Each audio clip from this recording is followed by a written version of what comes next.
इस पे रेलवे भर्ती बोर्ड को निश्चित रूप से सोचना चाहिए कि आपने जो वैकेंसी निकाली थी, तो वैकेंसी निकालने का मतलब ये था कि जितने पदों पे आपने वैकेंसी निकाली उतने पदों पे बहाली पूरी करनी है, ना कि आपको सीटें खाली रखने के लिए वैकेंसी निकालनी गई थी। इस रेलवे की बहाली में लगे हुए हैं, 2019 से लगे हुए हैं और वो बेरोजगार हो जाएंगे और सीटें खाली रह जाएगी। तो ये देश के युवाओं के साथ, देश के छात्रों के साथ बहुत बड़ा अन्याय होगा।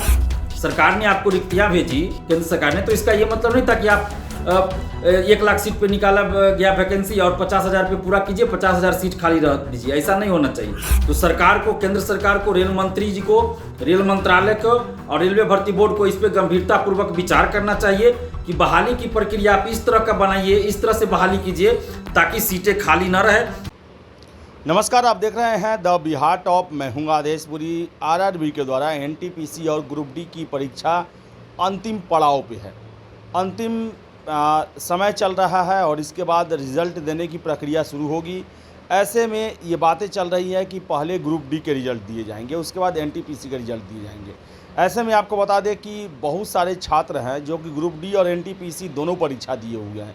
ऐसे में अगर ग्रुप डी का पहले आता है तो एनटीपीसी वाले ज्वाइन करेंगे और एनटीपीसी में उनका रिजल्ट आता है तो ग्रुप डी को ज्वाइन करके वो एनटीपीसी के परिणाम के बाद उसमें अपनी नौकरी ज्वाइन करेंगे। ऐसे में ग्रुप डी की सीटें खाली रह जाएंगी और इसी को लेकर छात्र नेता दिलीप ने ये बातें अपनी रखी है रेलवे बोर्ड के लिए कि पहले एनटीपीसी के रिजल्ट जारी किए जाए, उसके बाद ग्रुप डी के रिजल्ट जारी किए जाए, ताकि वास्तविक रूप से जो ग्रुप डी में जाना चाहते हैं उनका चयन हो सके और ज़्यादा से ज़्यादा छात्रों को नौकरी मिल सके। इसके अलावा वेटिंग लिस्ट भी जारी करने का बात जो है वो छात्र नेता दिलीप के द्वारा कही जा रही है। चलिए सुनते हैं दिलीप ने क्या कहा। नमस्कार दोस्तों, मैं दिलीप कुमार। दोस्तों, रेलवे एनटीपीसी और ग्रुप डी की वैकेंसी मार्च 2019 में आई थी और अभी तक ये बहाली पूरी नहीं हुई है। अभी भी ये बहाली प्रक्रियाधीन है। सरकार को और रेलवे भर्ती बोर्ड को इस प्रक्रिया को इस तरह से संपन्न करना चाहिए, बहाली की प्रक्रिया को, ताकि सीटें खाली न रहें। ऐसा ना हो कि प्रक्रिया को इस तरह से कर दिया जाए कि हजारों सीट खाली रह जाए और युवा बेरोजगार रह जाए, क्योंकि ये 2019 की वैकेंसी है और रेलवे की वैकेंसी पहले हर साल आती थी और अब क्या है, हर साल वैकेंसी भी नहीं आ रही है। तो 2019 में जो वैकेंसी आई, जितने सीटों पे वैकेंसी आई उतने सीटों पे बहाली पूरी होनी चाहिए। लेकिन अभी कुछ खबरें आ रही हैं कि ग्रुप डी की बहाली जो है पहले पूरी की जाएगी। तो अगर ऐसा होता है तो इसमें हजारों सीट खाली रह जाएगा, क्योंकि अगर ग्रुप डी का पहले रिजल्ट, फाइनल रिजल्ट दे दिया जाता है, ग्रुप डी की बहाली पहले पूरी की जाती है और एनटीपीसी का बाद में रिजल्ट आएगा, तो होगा क्या कि जो लोग ग्रुप डी में ज्वाइन कर लेंगे और उनका एनटीपीसी में भी रिजल्ट हो जाएगा, तो ग्रुप डी को छोड़कर वो एनटीपीसी में चले जाएंगे। तो ऐसी परिस्थिति में ग्रुप डी के हजारों जो पद हैं वो खाली रह जाएंगे और यहाँ लाखों स्टूडेंट्स इस रेलवे की बहाली में लगे हुए हैं, 2019 से लगे हुए हैं और वो बेरोजगार हो जाएंगे और सीटें खाली रह जाएगी। तो ये देश के युवाओं के साथ, देश के छात्रों के साथ बहुत बड़ा अन्याय होगा, अत्याचार होगा।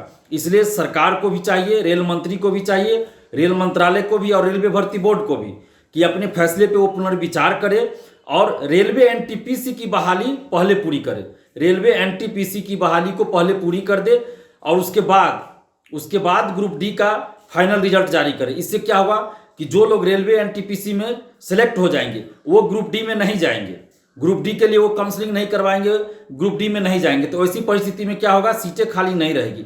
लेकिन अगर पहले ग्रुप डी का रिजल्ट, फाइनल रिजल्ट दे दिया जाता है, ग्रुप डी वाले को ज्वाइन करा लिया जाता है, उसके बाद एनटीपीसी का रिजल्ट आएगा, तो जिनका ग्रुप डी में हुआ है और उनका अगर एनटीपीसी में भी हो जाएगा तो वो लोग ग्रुप डी को छोड़कर एनटीपीसी में चले जाएंगे। ऐसी परिस्थिति में ग्रुप डी के हजारों पद खाली रह जाएंगे और इधर लाखों युवा बेरोजगार रहेंगे। तो ऐसा नहीं होना चाहिए। इस पे रेलवे भर्ती बोर्ड को निश्चित रूप से सोचना चाहिए कि आपने जो वैकेंसी निकाली थी, तो वैकेंसी निकालने का मतलब ये था कि जितने पदों पे आपने वैकेंसी निकाली उतने पदों पे बहाली पूरी करनी है, न कि आपको सीटें खाली रखने के लिए वैकेंसी निकालनी गई थी। सरकार ने आपको रिक्तियां भेजी, केंद्र सरकार ने, तो इसका ये मतलब नहीं था कि आप 1 लाख सीट पे निकाला गया वैकेंसी और 50,000 पे पूरा कीजिए, 50,000 सीट खाली रह दीजिए। ऐसा नहीं होना चाहिए।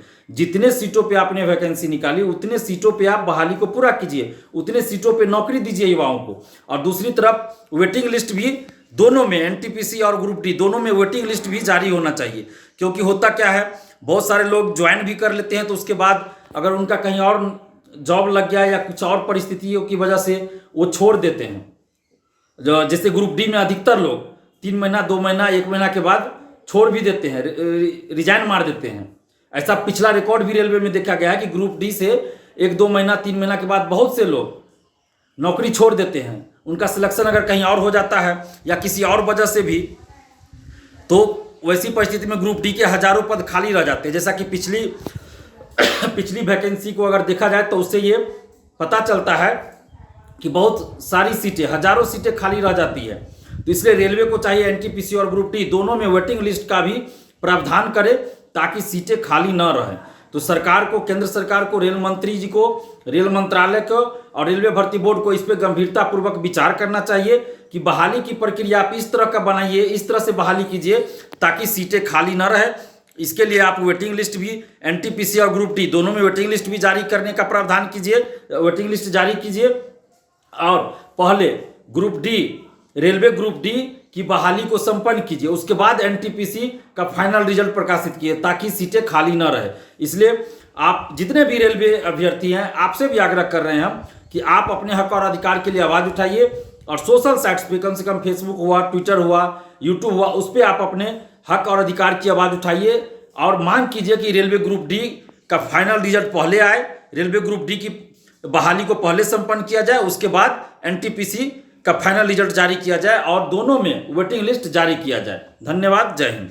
तो जैसा कि आपने सुना कि दिलीप का कहना है कि पहले एनटीपीसी के रिजल्ट घोषित किए जाएं, उसके बाद ग्रुप डी के रिजल्ट घोषित किए जाएं और साथ साथ दोनों में वेटिंग लिस्ट का भी प्रावधान किया जाए ताकि सभी की सभी सीटें भर पाएँ, ज़्यादा से ज़्यादा छात्रों को नौकरी मिल सके, क्योंकि वो इस परीक्षा में 3 साल से ज़्यादा वक्त अपना लगा चुके हैं। तो फिलहाल इस वीडियो में इतना ही। वीडियो पसंद आए तो लाइक शेयर करें, हमारे चैनल द बिहार टॉप को सब्सक्राइब जरूर कर लें।